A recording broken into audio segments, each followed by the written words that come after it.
Ang susunod na programa ay rated PG. Patnubay at gabay ng magulang ay kailangan sa mga batang manonood.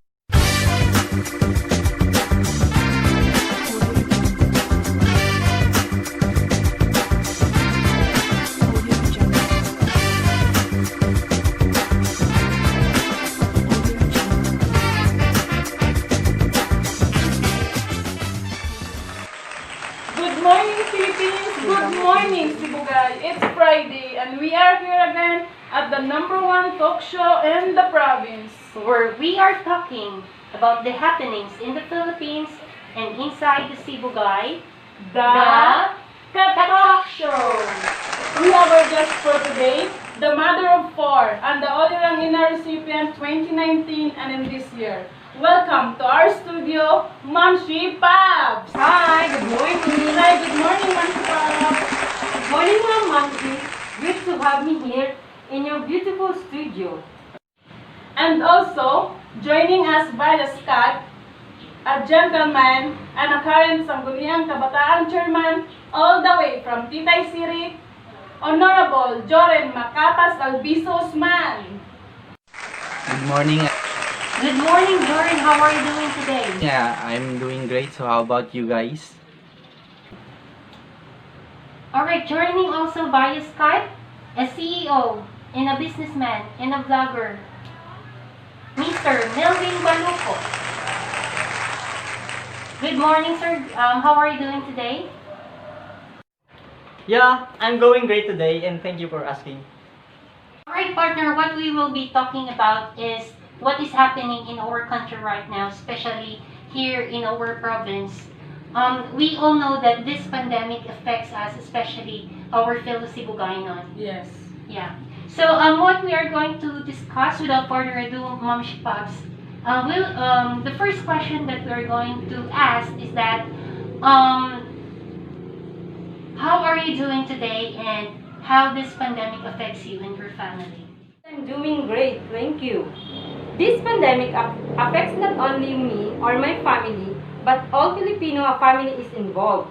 And this what we call pandemic, the COVID-19, especially my husband, is working as a frontliner. Alright, so Ma'am Shipab, since your husband is working in the ambulance and is working also as a frontliner in this trying times, so what did you do to minimize this effect of pandemic in your family and in your locality? And what is your advocacy as a concerned citizen? We need to be resilient at this time.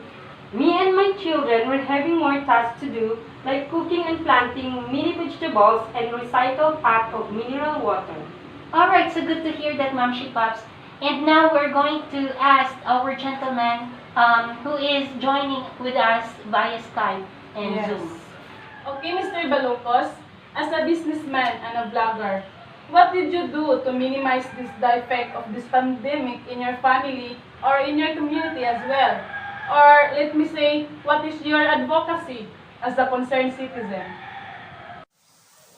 As a social influencer, it has a big impact for us, especially in times of pandemic, where we can't go out, we can do whatever we want, but we have to follow the protocols what the IETF implemented. So this is the only way for us to how to help our government and ourselves as well, and to minimize the cases and infection, because we all know that COVID cases are still arising in our country. As a concern to my fellow countrymen, viewers and influencers, and followers rather, when you go out, please don't forget to wear face mask and as well as your facial. Okay, Mr. Balocos, last question before we take our break. Seeing the number of cases in your locality that are arising, are you in favor with the guidelines issued by the IETF regarding the APOR, LSI, or the returning OFWs? Alright, so before you answer that question, Mr. Balocos, for those who haven't know what is the meaning of this APOR means a person outside the residence, especially those person who live outside the province. Yes, I am in favor with the response of the local officials in combating this pandemic. Because before the implementing these rules and regulation or the IRR, they have closely studied this. Alright, thank you so much, Mr. Balocos, for joining with us. We will be joining also all the way from the Titay City, no other than our SK Chairman, Jerin Usman, when we ride back. Only here at The Talk Show! Tamang paraan ng paghuhugas ng kamay. Ang wasto at regular na paghuhugas ng kamay ay mabisang paraan upang makaiwas sa mga sakit. Ito ay makatutulong sa pagpigil ng pagkalat ng virus na nagdudulot ng sakit. Una, basain ng tubig ang mga kamay at sabunin. Ikalawa, sabunin ang mga palad. Ikatlo, sabunin ang likod ng mga kamay. Sumunod, kuskusin ang mga pagitan ng daliri. Ikalima, kuskusin ang mga kuko. Ika-anim, kuskusin ang pagitan ng mga hinlalaki. Pagkatapos, kuskusin ng paikot ang mga dulo ng mga daliri sa magkabilang palad. At panghuli, banlawang mabuti sa malinis na tubig at patuyuin ang mga kamay gamit ang single-use towel o air dryer. Todo laban kontra Coronavirus Disease 2019.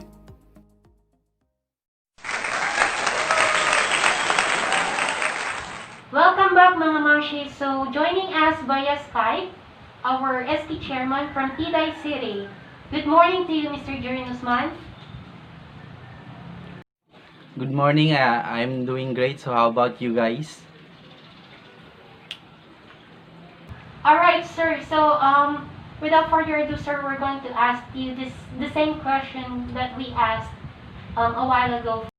Okay, the COVID-19 pandemic has disrupted every aspect of our lives. So the only thing that we do to minimize the effects of this pandemic is to follow the government advice and follow the IETF protocol to stay at home. Good to hear that, sir. Last question, Mr. Chairman. Seeing the number of cases in your locality that are arising, are you in favor with the guidelines issued by the IETF regarding with the APOR, LSI, and the returning OFWs? Yes, I agree with Mr. Balucos earlier. Seeing the arising cases in the province, as part of the elected official in Titay, what we do in our community is we make sure that no one is loitering around during curfew hours and people are not allowed to go out without wearing face mask or face shield. Alright, so good to hear that, sir. So, mga mamshis, stay tuned and we will be right back for our cooking segment with Mamshi Paps, and she will be doing the lumpiang Shanghai only here at The Talk Show. Para kanino ka bumabangon? Para sa akong mga anak. Dati, walang-wala talaga ako. Kahit pangbaon, wala akong maibigay. So it was a disappointment para sa akin. Kasi as a father, diba, gusto mong maibigay sa mga anak mo yung kailangan nila. Sabi ko, kailangang tapusin ko yung pag-aaral ko. Ipakita ko sa mga anak ko nga hindi ako failure sa kanila. Na kayang-kaya ko pang ibangon ang aking sarili, ang akong pamilya. That was my turning point talaga. Gidungan ako ang akong pagtrabaho, pagsikyo. Sikyo ako sa gabi and then mag-aral ako sa umaga. Primero, at first, nahihiya ako kasi ako lang pinakamatanda doon. Mas matanda pa ako sa teacher namin. Grabe yung nang murag self na naawa ko sa sarili ko. Pero nalalo kong pinagbutihan yung pag-aaral ko. Nag-graduate ako. Nakuha ko pang maging isang cum laude. At magiging teacher na rin. Yung mga anak ko, ako yung na-feel nga proud sila. Sabi nila, pagbutihan pa daw nila yung pag-aaral nila. Ang kasama kong bumangon is kape-klase. Kayang tapangan sa oras ng laban. Nagpakaisog ko tungod sa akong pamilya. Kinaya ko lahat yon. Isog na akong sagubang ang lahat na responsibilidad sa akong pagtungha. Ikaw, paragang kinsa ka man mo bangon. Ang susunod na programa ay rated PG. Patnubay at gabay ng magulang ay kailangan sa mga batang manonood.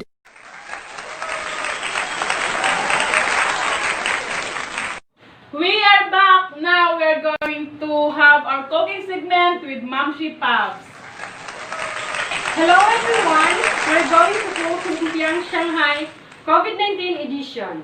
Why is it COVID-19 edition, Mamshi Pops? It is called COVID-19 edition because as a Filipino, we need to be resilient in times of pandemic. And in addition with that, all the ingredients of our Lumpiang Shanghai are already available in our kitchen. Okay, Mars, taray ha? Okay, Mamshi, can you please show us the ingredients? Here are our ingredients of Lumpiang Shanghai COVID-19. The main is tuna, kamote, carrots, onion, and 3 pieces of eggs. We have also the sky flakes.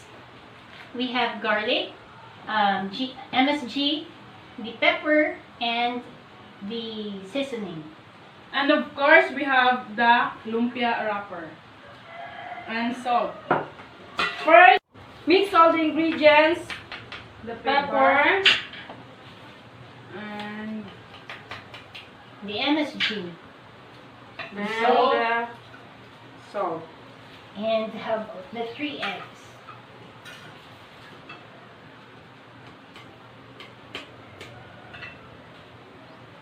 We need to put all the 3 eggs, Mamshi Pops. Yes. Alright, so if you don't have any large egg, all you need to find into your kitchen is a medium size will do. And it's 3 pieces or 3 sachet of sky flakes.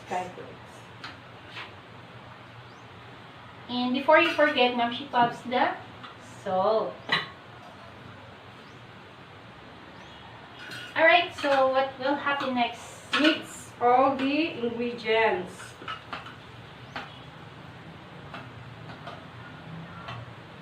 Also, we have 2 kinds of the way we are going to cook the Lumpiang Shanghai.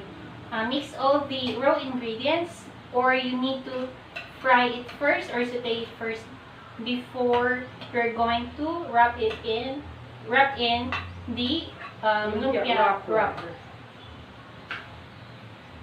Alright, so let's clear this out first. Now we will do the wrapping. This lumpia wrapper is available at the market. You can find it in the Ipil market. Ipil market. You can find any brand, which is for only 18 pesos. Alright, so how about Mamshi Pops? What we're going to do on the wrapping? Wrap the all ingredients was mixed to wrapper in 1 piece of lumpia. You mean you need to have 2 pieces of wrapper in 1 lumpia. Why we need to have 2 pieces of wrapper, Mamshi Pops? Because it's so very thin. The wrapper is very thin. Alright, so mga Mamshi, we have available at the market the thinner one and the regular one, which is much thicker than this. Alright, so after we have wrapped all the wrappers, so all you need to do is to prepare your frying pan for the deep frying. Alright, so we'll get right back. Trip ni Alex pag me time? Bukas na. Gusto ko pa. Bukas na. Gusto ko pa. Bukas na. Basta may something. Parang ito. A wishy crispy patata. Bukas na! Kaibigan, alam mo na ba kung ano ang mga karaniwang sintomas ng COVID-19? Ito ay ang mga sumusunod: lagnat, pagkapagod, at dry cough. Habang sa ilan naman ay sipon at baradong ilong, sore throat o diarrhea. May ilan naman na wala pang sintomas, pero pwede pa rin nilang maipasa ang virus sa iba. Kung ikaw ay nasa mga lugar kung saan kumakalat ang COVID-19 o kaya may close contact sa mga taong kumpirmadong may COVID-19 o sa mga nag-aalaga sa kanila, ipagbigay alam ito sa health worker sa inyong barangay. COVID-19, kayang-kaya nating tapusin.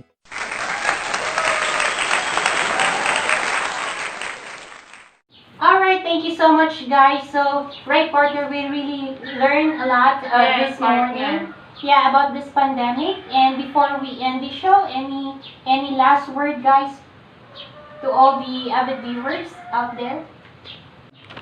To all the momshi and popsi out there, the only advice that I can say that we need to be resilient at all times. Our family we see as a model in our home. So we need to be firm all the times and make sure that all members of our family are all healthy and safe. Again, thank you for inviting me here. I would like you to visit and subscribe my YouTube channel, Guapo si Milvin Vlog, or follow me on my Twitter account, Guapo si Milvin, and my Facebook account as well, Prince Milvin Balucos, and thank you and goodbye. Okay, thank you. My advice to all the youth out there, just follow the ITF protocol to stay at home and maintain social distancing, especially children below 15 years old, and practice hand washing with soap and of course with water, and don't forget to wear your face mask when you go out. God bless. Tomorrow again, guys. Thank you for watching the same channel and the same time slot. At the #1 talk show in the province, only here at The Talk Show! Bye! God bless everyone! Ang susunod na programa ay rated PG. Patnubay at gabay ng magulang ay kailangan sa mga batang manonood. 君の虜にな